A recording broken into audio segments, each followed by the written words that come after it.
করছো মায়ের রোদ্দুরের মধ্যে তুমি এখানে? মিষ্টি খাচ্ছি, খাবি? আয়, চলে এসছে এখানে। তো বন্ধুরা এই দেখো কি করছি, দেখো রোদ্দুরে বসে বসে। এই দেখ এই আলুটা পচা। বন্ধুরা আলু নিয়ে এসছে বাজার থেকে, দেখো আলুগুলোর মধ্যে যার মাটি লেগে রয়েছে, প্রচন্ড মাটি লেগে রয়েছে, আর এইভাবে রেখে দিলে নষ্ট হয়ে যাবে।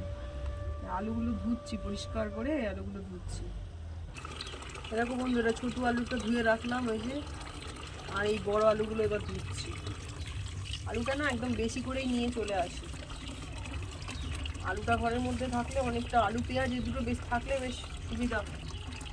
কি মাটি দেখেছো, পুরো মাটি ভর্তি। নতুন আলু না, প্রচন্ড নোংরা। এটাকে বন্ধুরা ধুয়ে নিলাম আলুগুলো ধুয়ে এবার ভালো করে রোদ্দুরে শুকিয়ে নেব। সুন্দর করে শুকনো করে নিয়ে গিয়ে রেখে দেবো, আলুগুলো অনেক দিন ভালো থাকবে। আর এই যদি কাদা মাটি সমেত তোমরা ভরে রাখো, দেখবে ভেতরে ভেতরে ভেতরে আস্তে আস্তে পচতে পচতে অনেক আলু নষ্ট হয়ে যায়। ওই জন্য যখনই আলু আনি এরকম করে পরিষ্কার করে ধুয়ে রোদ্দুরে শুকিয়ে তারপরে রেখে দিই, আলুগুলো বেশ ভালোই থাকে।